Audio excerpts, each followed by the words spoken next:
আমি সাউথ এশিয়ানদের ভিতরে new York insurance brokerage one of the largest insurance brokerage. $700 million আমাদের yearly turn over আছে।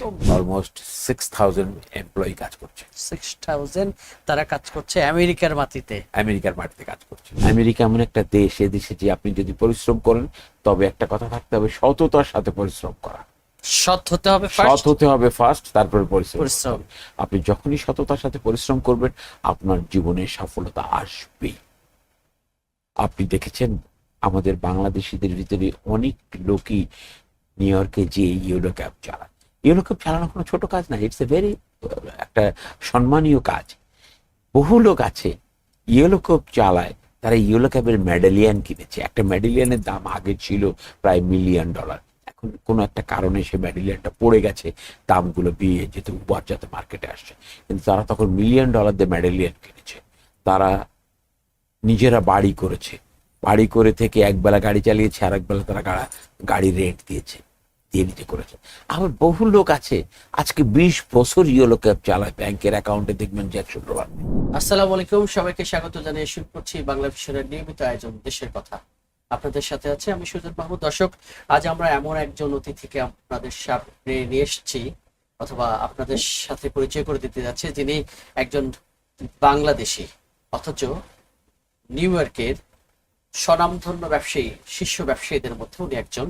সম্প্রতি বাংলাদেশের রেমিটেন্স সেক্টরে বিশেষ অবদানের জন্য এনআরবি সেক্টরে সিআইপি অ্যাওয়ার্ড পেয়েছেন। আমাদের সাথে আছেন নিউ ইয়র্কের বিশিষ্ট ব্যবসায়ী ও শাহনিয়াজ গ্রুপের প্রেসিডেন্ট লায়ন শাহনিয়াজ। শাহনিয়াজ ভাই, আপনাকে স্বাগত জানাচ্ছি। আপনাকে অনেক ধন্যবাদ। কেমন আছেন? জি, ভালো আছি, আপনি কেমন আছেন? আমিও আপনাদের তো ভালো আছি, আলহামদুলিল্লাহ। আমি তো শুরুতেই বললাম যে এনআরবি ক্যাটাগরিতে বাংলাদেশের অর্থনীতিতে গুরুত্বপূর্ণ অবদানের স্বীকৃতি স্বরূপ আপনি একটি অ্যাওয়ার্ড পেয়েছেন, বিশেষ সিআইপি অ্যাওয়ার্ডে পুরস্কৃত হয়েছেন। কেমন লাগছে আপনার? জি, এটা একটা ভালো সম্মাননা, যেহেতু আমরা বাংলাদেশের অর্থনীতিতে আমরা ভূমিকা রাখছি। আমরা বাঙালি হয়ে আমরা নিউ ইয়র্কের অর্থনীতিতে অবদান রাখছি। যেহেতু নিউ ইয়র্ক অর্থনীতিতে অবদান রাখাতে আমরা নিউ ইয়র্ক বেস যে সমস্ত এরকম কোনো অ্যাওয়ার্ডের অ্যারেঞ্জমেন্ট নাই, কিন্তু বাংলাদেশে যদি আমরা অবদান রাখি তাহলে আমাদেরকে কমার্শিয়াল ইম্পর্টেন্ট পার্সন হিসেবে, সিআইপি হিসেবে অবদান দেওয়া হয়। যার জন্য আমি এই অবদানে এবার আবেদন করি। এবং আপনি কি এই সম্মাননার জন্য আপনি কি এতদিন অপেক্ষা করছিলেন যে আপনাকে সম্মানিত করা হবে? আসলে নাকি না আসলে আপনি ঠিক আমি অপেক্ষা আপনার করছিলাম নিজের বললে মতো ভুল করে হবে কাজ না, করে যাচ্ছিলেন? কারণ আমি নিজের মতো করে কাজ করে যাচ্ছিলাম। আমি বাংলাদেশে রেমিটেন্স পাঠানোতে এই বছর না, আমি প্রতি বছরই একটা বড় ধরনের রেমিটেন্স পাঠিয়ে থাকি, কিন্তু আমি কখনো অ্যাপ্লাই করিনি সিআইপি হিসেবে। আমার বন্ধু বান্ধবরা এবার যখন বলে যে তুমি সিআইপি হিসেবে অ্যাপ্লাই করো, এটা একটা আলাদা একটা সম্মান, সেই হিসাবে তখন আমি তাদের বুদ্ধিতে এবছর আমি অ্যাপ্লাই করি। না, এটা তো নিশ্চয়ই আপনার জন্য যেরকম ভালো লাগে, একই সাথে বাংলাদেশের জন্য বলা চলে এটা একটা বড় অর্জন যে আপনার জি। মতো মানুষকে তারা সম্মানিত করতে পেরেছে। জি। একই সাথে আমরা শাহনেজ ভাই একটা গল্প শুনতে চাই। আমরা যখন আমেরিকায় যারা যায়, বিশেষ করে সাংবাদিকরা যারা যায়, তাদের মুখ থেকে আমরা বাংলাদেশের বিশিষ্ট ব্যবসায়ীদের নাম শুনি, যারা বাংলাদেশকে ওখানে বসেই বাংলাদেশের নাম ছড়িয়ে দিচ্ছেন চারদিকে। ইভেন বাংলাদেশ থেকে যারা যায় তাদের সাথেও খুব বন্ধু বৎসল আচরণে সবসময় থাকছেন। তার মধ্যে আপনার নাম আমরা শুনতে মানে সবসময় শুনে আসছি, কিন্তু এই শাহনিয়াজ তো একদিনে শাহনিয়াজ হয়নি।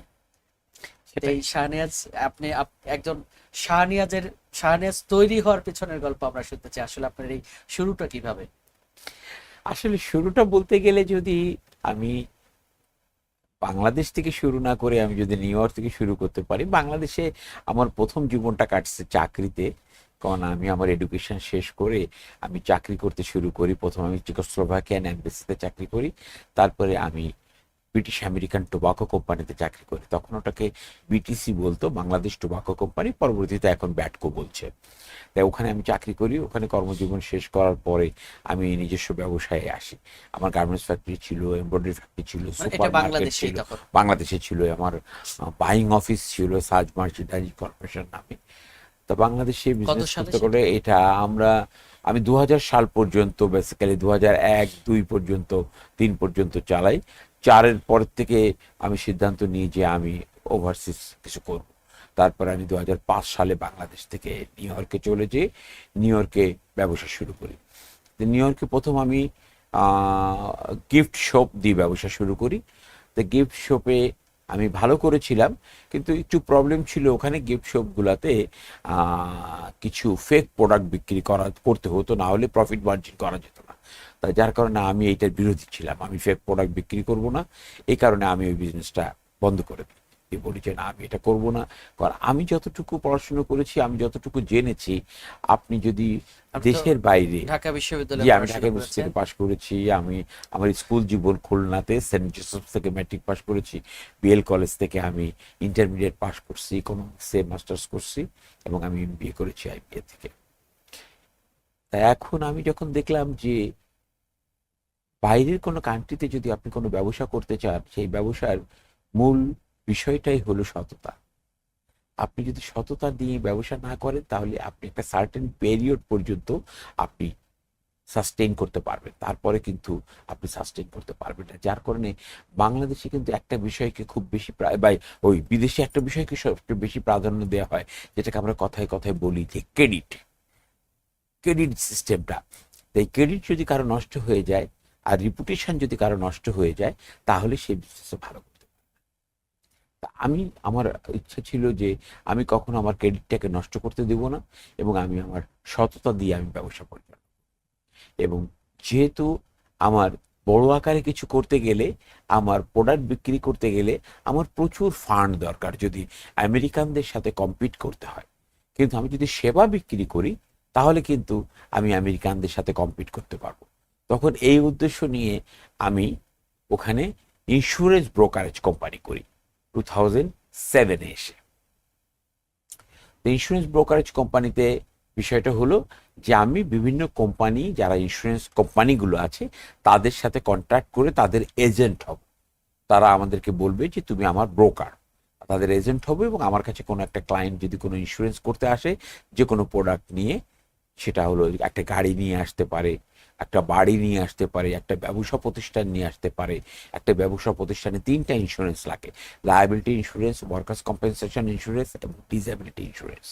এগুলো নিয়ে আসলে তখন আমি এইগুলো ওই কোম্পানিতে প্লেস করব, ওই কোম্পানি থেকে ইন্স্যুরেন্স আমি করে দিব, ওই কোম্পানি আমাকে ব্রোকার হিসেবে কমিশন দেবে। এটা এক প্রকার যেমন সেবা দেওয়া আমাদের কমিউনিটিকে, অ্যাট দ্য সেম টাইম আমি মুনাফাও অর্জন করছি, যেহেতু আমি কমিশন পাচ্ছি। তা আমরা যখন শুরু করি, তখন সেবাটাকে আমি বড় করে দেখি।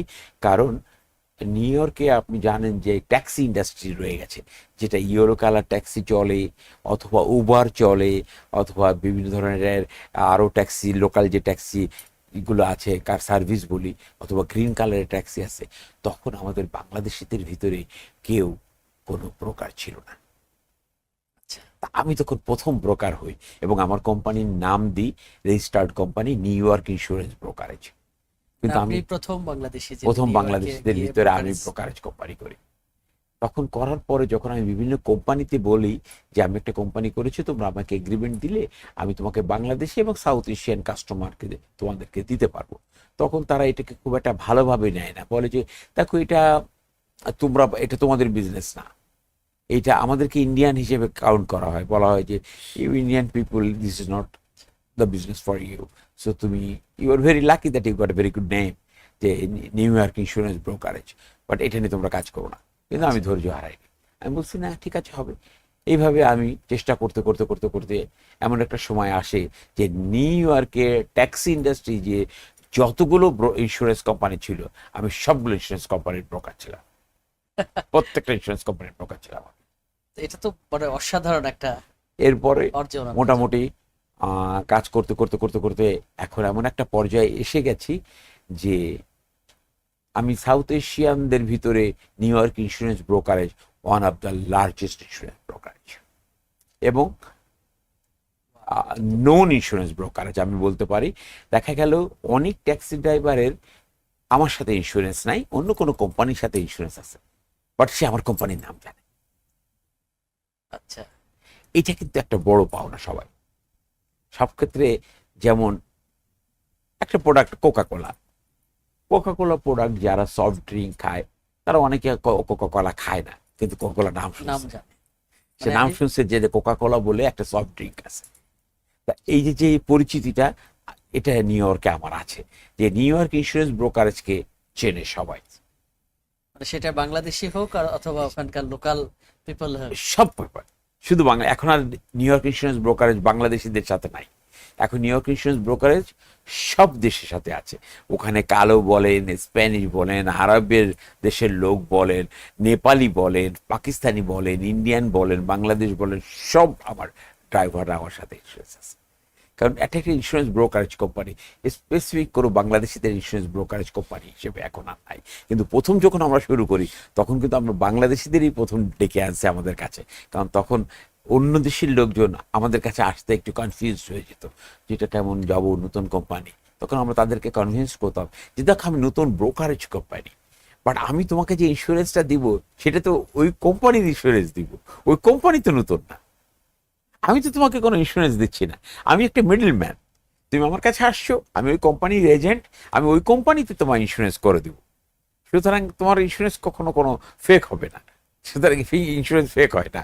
আমাদের নিউ ইয়র্কে বলেন যে ইন্স্যুরেন্সের বারকোডিং সিস্টেম থাকে, যখন আমরা যে ইন্স্যুরেন্সের আইডি কার্ডটা প্রিন্ট করার সাথে সাথে তার একটা কপি অটো ডিএমবিতে চলে যায়, ডিপার্টমেন্ট অফ মোটর ভেহিকলসে চলে যায়, এবং সবসময় পুলিশ ডিপার্টমেন্ট ওই বারকোডটাকে স্ক্যান করলে সমস্ত ইনফরমেশন চলে আসে।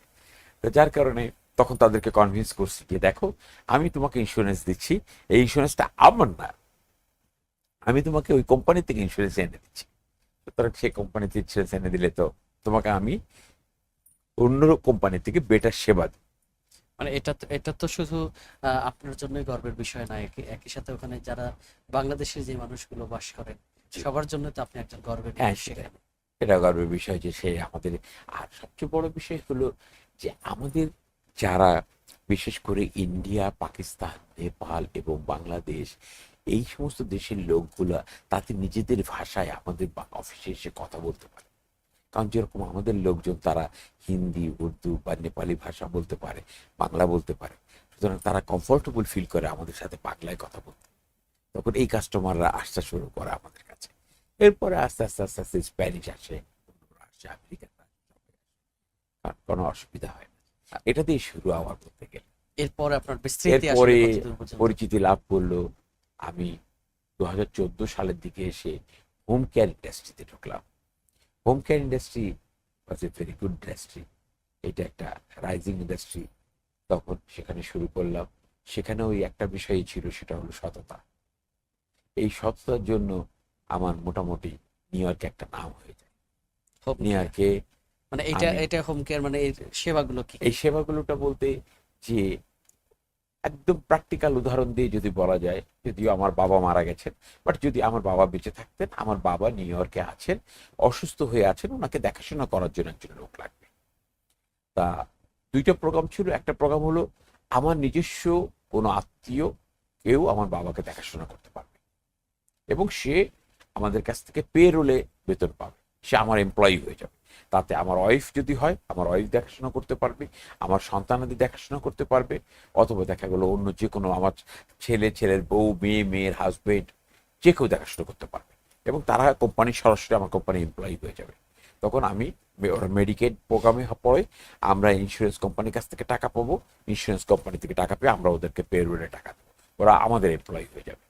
এইটা একটা প্রোগ্রাম ছিল। আর একটা প্রোগ্রাম ছিল যে কোনো আত্মীয় স্বজন আমার বাবাকে দেখতে পারবে না, কোনো বাইরের বাইরের কোনো এইড আমার বাবাকে দেখার জন্য ওখানে যাবে, বাট প্রশিক্ষিত? প্রশিক্ষণ থাকতে হবে সেই এইডে। সেখানে প্রশিক্ষণ নিয়ে সেই প্রশিক্ষণ প্রাপ্ত সার্টিফিকেট হোল্ডার তাকে যেতে হবে। এখানে দুইটা জিনিস বলছে, একটা বলছে যে আত্মীয় স্বজন দেখাশোনা করতে পারবে, আর এক ক্ষেত্রে বলছে যে প্রশিক্ষণ প্রাপ্ত লোক যেতে হবে, যে আত্মীয় স্বজন হলে হবে না, এই প্রশিক্ষণ প্রাপ্ত ব্যক্তি আমাদের নিকট রিলেটিভ হলে হবে না। তাই দুইটা প্রোগ্রাম নিয়ে আমরা কাজ করি, এবং আরো কিছু প্রোগ্রাম আছে, সেটা আরো অনেক অনেক দূর যেতে হয় বলতে গেলে। এনএসটিডি প্রোগ্রাম, টিবিআই প্রোগ্রাম, তারপর ডিসেবিলিটি যে বাচ্চারা আছে অথবা ডিসেবিলিটি বয়স্ক লোক আছে তাদের জন্য ওপিডব্লিউডিডি যে প্রোগ্রামগুলো আছে, এগুলোকে তাদের দেখাশোনা করতে হয়। এখানে সব আমাদের এইড পাঠাতে হয়। এই প্রোগ্রামে আমরা ঢুকে যাই, এই হোম কেয়ার নিয়ে আমরা কাজ করি। এই হোম কেয়ার নিয়ে কাজ করতে যে আমরা দেখি যে মোটামুটি এই সেক্টরে আমাদের টার্নওভারটা অনেক হাই, অনেক টার্নওভার হাই হয়ে যায়। তখন আমরা ওই যে কেমন নার্স, এটা, ওই হাইটা কেমন? হাই বলতে গেলে অনেক, হাই বলতে গেলে এত হাই হতে হতে এমন একটা জায়গায় চলে গেছে যে আমি যদি এখন আমার শাহনওয়াজ গ্রুপের টোটাল যতগুলো কোম্পানি আছে সবগুলো কোম্পানি টার্নওভার নিয়ে আসি, তাহলে almost very close two $700 million আমাদের ইয়ারলি টার্নওভার আছে। মানে একটা, হ্যাঁ, বড় টার্নওভারে চলে গেছে আমরা, বিকজ এটা একটা বড় ভলিউম। এর সাথে সাথে যখন আমি করলাম দেখলাম যে যারা এই ট্রেনিং প্রাপ্ত হয়ে এইড হিসেবে দেখাশোনা করতে যাবে তাদেরকে ট্রেনিং দিতে হবে, একটা ইনস্টিটিউট লাগে। আমার সেই ইনস্টিটিউট আছে দুইটা, একটা হলো ডিপার্টমেন্ট অফ এডুকেশনের, একটা হলো ডিপার্টমেন্ট অফ হেলথের। দুইটা ডিপার্টমেন্টের অ্যাপ্রুভাল নিয়ে দুইটা ইনস্টিটিউট আমার এখানে আছে। সেখান থেকে আমরা ট্রেনিং দিই এবং সেখান থেকে আমরা আমাদের এইডও তৈরি করি। সেই এইড ইচ্ছে করলে বাইরে কাজ করতে পারে, আবার আমার কোম্পানিতে যদি জব পায় তাহলে আমার কোম্পানিতেও কাজ করতে পারে। আমরা যদি বলি যে শাহনাজ গ্রুপে এখন সব মিলে কতগুলো প্রতিষ্ঠান এবং কত মানুষের সবগুলো ধরলে কতগুলো হবে, ইনশাল্লাহ 14টা-15টা কোম্পানি হবে। আমার একটা নিউজ পেপারও আছে, উইকলি আজকাল নামে। তারপরে আমার ডিএমবি এক্সপ্রেস সার্ভিস আছে, আমার ড্রাইভিং স্কুল আছে, আমার রিয়েল এস্টেট কোম্পানি আছে।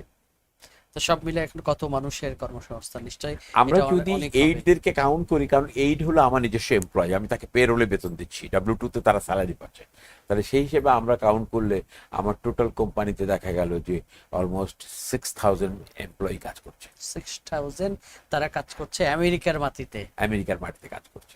শাহনাজ ভাই, তার মানে আমেরিকার মাটিতে একজন বাংলাদেশি, বাংলাদেশ থেকে একজন গিয়ে সেখানে প্রায় 6500-এরও বেশি মানুষের কর্মসংস্থানের ব্যবস্থা করেছেন।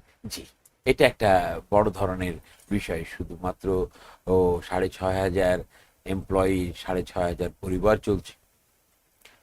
তারপরে তারা বাংলাদেশে টাকা পাঠাচ্ছে, তারা বাংলাদেশে তাদের একটা পরিবার চলছে।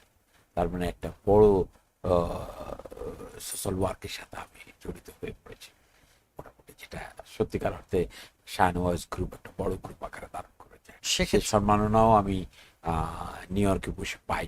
নিউ ইয়র্কে বাংলাদেশিদের ভিতরে শুধু না, আমি নিউ ইয়র্কে আমেরিকানদের ভিতরেও আমি একজন পরিচিত ব্যক্তি।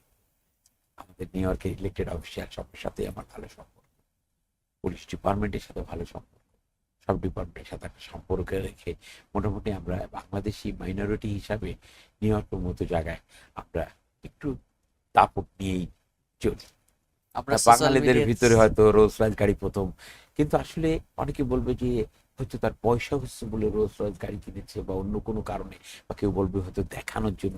ঠিক ব্যাপারটা তা না। ব্যাপারটা হলো যে আমরা বাংলাদেশি কমিউনিটি, যে একটা কমিউনিটি, বাংলাদেশি কমিউনিটি যে একটা স্ট্রং কমিউনিটি আমাদের নিউ ইয়র্কে, যেটা নিউ ইয়র্কের যারা আদিবাসী, যারা যারা দাবি করে যে আমরা আমেরিকান বাই বর্ন আমেরিকান, আমরা native American by born American, তারা যেন আমাদেরকে কাউন্ট করে যে আমরা মাইনরিটি, বাট আমরা সেরকম ধরনের ক্যাপাবিলিটি আমাদের আছে বলেই আমরা এত বড় কোম্পানি করতে পেরেছি। আমরা এই ধরনের গাড়ি চালিয়ে ঘুরতে পারি, এই ধরনের সম্মাননা নিয়ে ঘুরতে পারি। এটা এটা এটা হলো মেন বিষয়। যখনই একটা লোক, আমেরিকান একটা লোক, যখন একটা কংগ্রেসম্যান বলেন, একটা অ্যাসেম্বলিম্যান বলেন, একটা স্টেট সিনেটর বলেন, কাউন্সিল মেম্বার বলেন, যেটাই বলেন, এরা যারা যখন দেখবে যে না, আমাদের বাংলাদেশিদের ভিতরে একটা ইউনিটি আছে, বাংলাদেশিদের একটা ভোট ব্যাংক আছে, বাংলাদেশিরা ধনী, বাংলাদেশিরা দামি গাড়ি চালায়, বাংলাদেশিরা এডুকেটেড, তখন তারা আমাদেরকে মূল্যায়ন করে। মানে আপনি তো বাংলাদেশিকেই প্রতিনিধিত্ব করছেন আমি ওখানে। বাংলাদেশকে প্রতিনিধিত্ব করছি, কিন্তু আমাকে তো দেখাতে হবে কোনো না কোনো জিনিস। আপনাকে প্রকাশ করতে হবে, যেটাকে আমরা অ্যাডভার্টাইজমেন্ট বলি, তাই না? আজকে বাংলা ভিশন খুব একটা নাম করা টেলিভিশন চ্যানেল। আপনি যদি বিভিন্ন ভালো প্রোগ্রাম না করেন, মানুষকে যদি না জানান যে দেখো বাংলা ভিশন নিউজ করছে, বাংলা ভিশন এন্টারটেইনমেন্ট করছে, বাংলা ভিশন বিভিন্ন ধরনের ইভেন্ট করছে, তাহলে তো লোক জানবে না বাংলা ভিশন কি জিনিস। এটা জানাতে হবে। অনেকে বলে নিজের কথা নিজে বলা, নিজের কথা নিজের বলা না।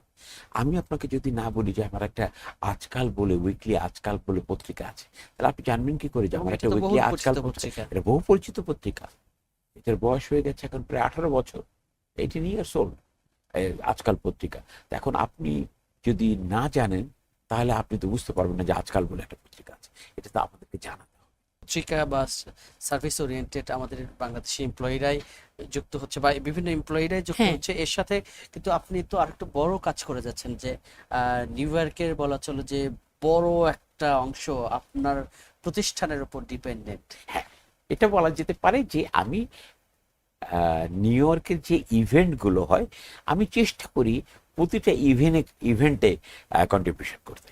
না, একই সাথে সার্ভিস ওরিয়েন্টেড মানে যাদেরকে সেবা দরকার পড়ে হ্যাঁ, ওখানকার নাগরিকদের তো বড় একটা অংশ আপনার কাছ থেকে সেবা নিচ্ছে। সেবা নিচ্ছে, তারা আমাদের কাছ থেকে সেবা নিচ্ছে, তারা সেবা পাচ্ছে, এবং যারা ওখানে কাজ করছে তারা অর্থনৈতিকভাবে সচ্ছল হচ্ছে, কারণ তারা তো W2 তে বেতন পাচ্ছে, তারা লিগাল হইতে বেতন সুতরাং তাদের অর্থনীতিতেও আপনার বিশাল একটা বিশাল অবদান। একটা অবদান আছে। এবং আমি ওখানকার লোকাল যে সমস্ত ইভেন্টগুলোতে সমস্ত কিছুতে আমি কন্ট্রিবিউশন করছি, যাতে আমাদের বাংলা সংস্কৃতিটা এই জন্য আমরা ধরে রাখতে পারি, আমাদের নেক্সট জেনারেশন যেন বাংলা ভাষাকে ভুলে না যায়, বাংলা সংস্কৃতিকে ভুলে না যায়। আজকে আমরা বাংলায় কথা বলি, কালকে যেন আমার সন্তানদেরা বাংলা ভুলে না যায়, তারা যেন অন্তত বাংলায় কথা বলতে পারে, এইটার জন্য ধরে রাখতে পারি আমরা। সেই জন্যই আমরা অনেক ধরনের প্রোগ্রাম করে থাকি। আপনি কি শুরুতে গিয়ে ওখানে একদম আহ, যে অবস্থা মানে তখন কি খুব সুন্দর অবস্থা পেয়েছিলেন নাকি না আপনাকেও সংগ্রাম করতে হয়েছিল? কারণ তার আগে তো আপনি বাংলাদেশে ব্যবসা না, বাংলাদেশে করতেন। ব্যবসা করেছি, ওই দেশে সংগ্রাম করতে হয়েছে, প্রচুর পরিশ্রম করতে হয়েছে, কারণ ওখানে আপনি জানেন যে ম্যান পাওয়ার খুব কস্টলি। আমরা যখন একটা এমপ্লয়ি রাখি সেটা খুব কস্টলি এমপ্লয়ি হয়, স্যালারি অনেক বেশি।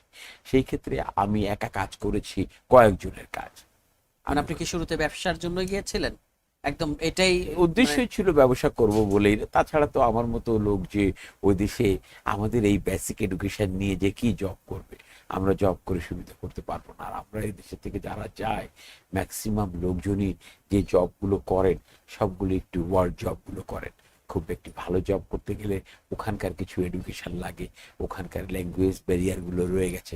কারণ আমরা যারা ইংরেজি বলি আর সাধারণ ইংরেজি ওরা যারা বলে সেটা ঠিক অনেকটা ম্যাচ করে না, কারণ কি আমরা কথ্য ভাষায় বাংলা কথা বলি, ওরাও এরকম কথ্য ভাষায় তারা ইংরেজি বলে।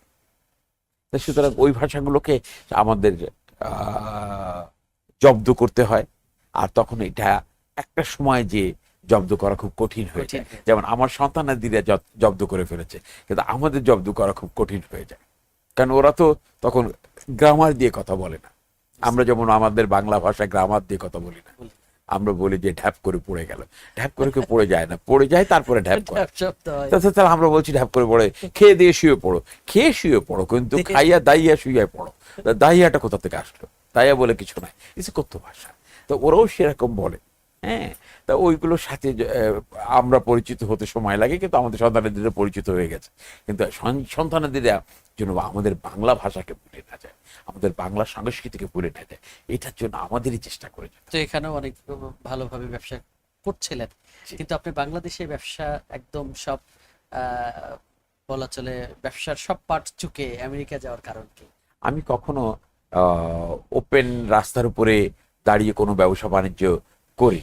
তা যার কারণে যখন আমি বাংলাদেশ টোবাকোর বিজনেস চাকরি ছেড়ে দিলাম, কাজ শুরু করতে গেলাম সুপার মার্কেট দিয়ে বা আমাদের গার্মেন্টস ফ্যাক্টরি দিয়ে, তখন কিছুটা আমি ফেস করেছি যে বিভিন্ন ধরনের বাধা, যেগুলো তাদেরকে কিছু লোককে পয়সা দিতে হয়, তারা এসে দাবি করে যে আমাদেরকে তোমরা এখানে ফান্ড দাও, এটা দাও, সেটা দাও, যেগুলো আমি ইউজ টু ছিলাম না।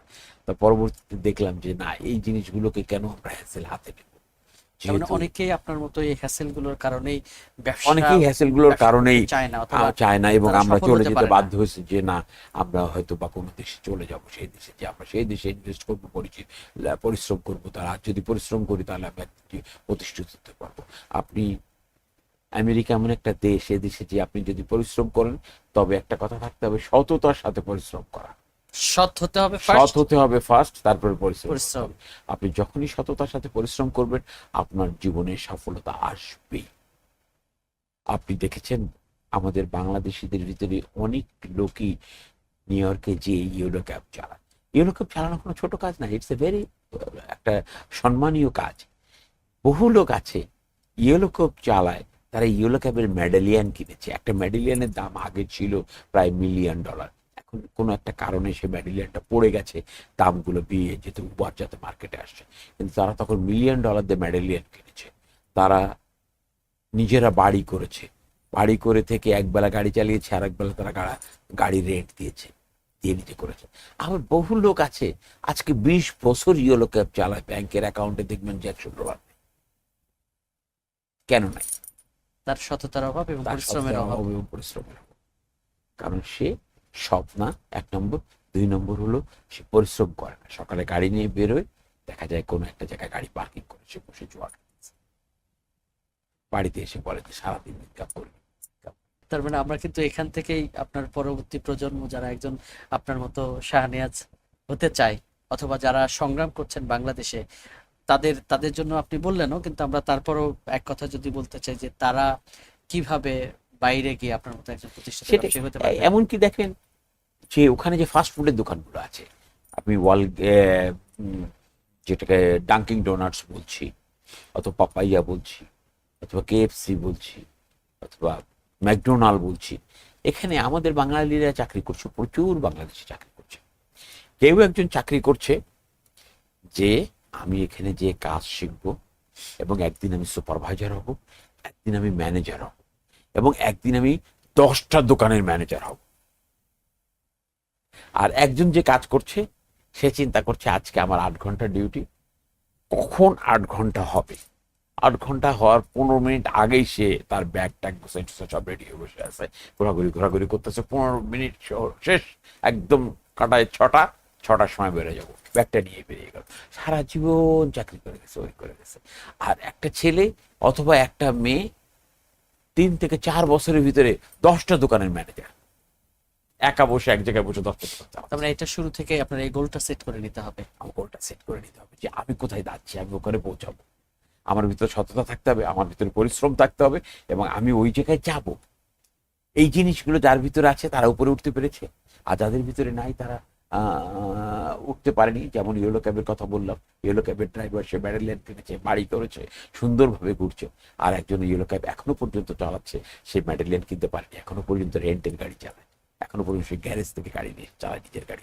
এখন এখানে যারা স্ট্রাগল করছে, কেউ মাত্র সবে মাত্র পড়াশোনা শেষ করেছে, হয়তো বা চিন্তা করছে যে সেও আপনার মতো বাইরে গিয়ে ব্যবসা করতে চায়, অথবা যারা নতুন করে এখানে স্ট্রাগল করছে, তাদের জন্য আপনার পরামর্শ কি? তাদের জন্য পরামর্শ ওই একটাই, যে তারা ওখানে যাবে, ওখানে যদি এডুকেশন তারা করতে পারে, তাহলে ওখানে জবের কোনো অভাব নেই, ওখানে পর্যাপ্ত পরিমাণে জব আছে। যেমন আমরা যে সমস্ত ইন্স্যুরেন্স কোম্পানির সাথে এগ্রিমেন্ট করি, করে যখন ইন্স্যুরেন্স ব্রোকারেজ কোম্পানিগুলো আমরা চালাই, এই ইন্স্যুরেন্স কোম্পানিগুলো সবসময় দেখা যায় যে তাদের কিছু না কিছু ভ্যাকেন্সি রয়েছে। কিন্তু ওখানে ভ্যাকেন্সির জন্য আপনাকে একটা পরীক্ষা দিতে হবে, দিয়ে একটা সার্টিফিকেট নিতে হবে, যেটাকে আমরা P&C বলি, প্রপার্টি অ্যান্ড ক্যাজুয়ালিটি।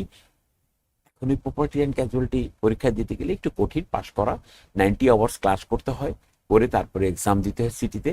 এক্সাম পাশ করা একটু কঠিন, বাট একবার দুবার দিলেই হয়ে যায়, পাশ করে যায়। পাশ করে যদি থাকে, সাথে সাথে ওখানে জব পাবে। আমি জব পাচ্ছি না, আমি কি করছি? আমি যে জব করছি, আমি যে ওয়ালগ্রিনে জব করছি, আমি যে ম্যাকডোনাল্ডে জব করছি, ভেরি ইজি। ওখানে যে দাঁড়ালেই দেখা গেল জব দিয়ে দিবে। কিন্তু ওখানে দাঁড়ালে যে জব দিয়ে দিবে এবং যে পয়সা আমি পাবো, সেই পয়সা দিয়ে আমার সংসার খুব একটা ভালো চলবে না।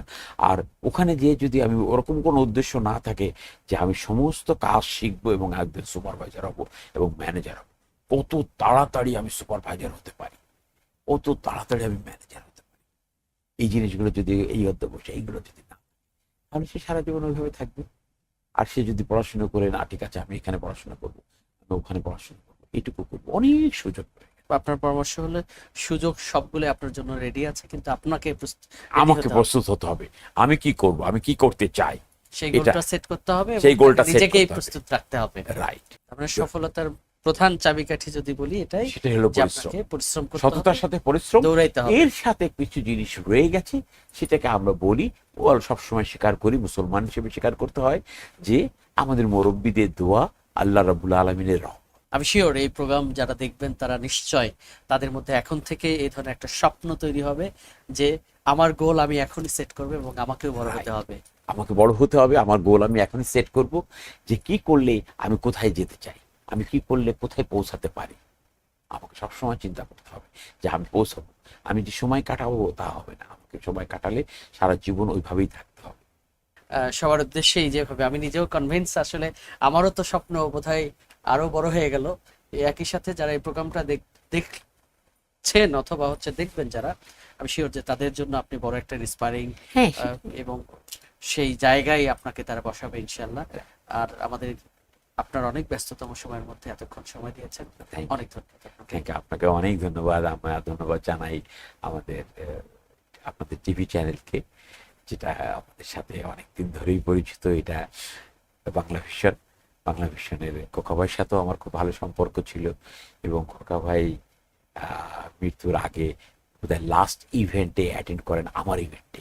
2019 সালে আমি একটা ফোফানা কনভেনশন করি, এটা নিউ ইয়র্কে লাগোডিয়া ম্যারিয়েট হোটেলে। তখন আমি ওই কনভেনশনের কনভেনার ছিলাম, এবং আমার এই কনভেনশনে খোকা ভাই অ্যাটেন্ড করেন, মানে এবং সাদেক হোসেন খোকা। সাদেক হোসেন খোকা অ্যাটেন্ড করেন, এবং ওইটাই ওনার লাস্ট ইভেন্ট ছিল, কোনো একটা ইভেন্টে অ্যাটেন্ড করা মৃত্যু। সাদেক হোসেন খোকার কথা বলছি তাহলে। আমি মানে ওনাকে আমরা শ্রদ্ধা উনি করি, এই ওনাকে বাংলা সম্মান ভিশন জানাই। টেলিভিশন চ্যানেলের একজন স্বপ্নদ্রষ্টা যিনি। তার জন্য ওনার প্রতি আমার অনেক শ্রদ্ধা, অনেক ভালোবাসা, সবকিছু রয়ে গেছে। জি, ধন্যবাদ আপনাকে। দর্শক, আপনাদেরও ধন্যবাদ জানাচ্ছি এতক্ষণ সাথে থাকার জন্য। দেখা হবে আগামী পর্বে, সে পর্যন্ত ভালো থাকুন, সুস্থ থাকুন এবং বাংলা ভিশনের সঙ্গে থাকুন। আল্লাহ হাফেজ।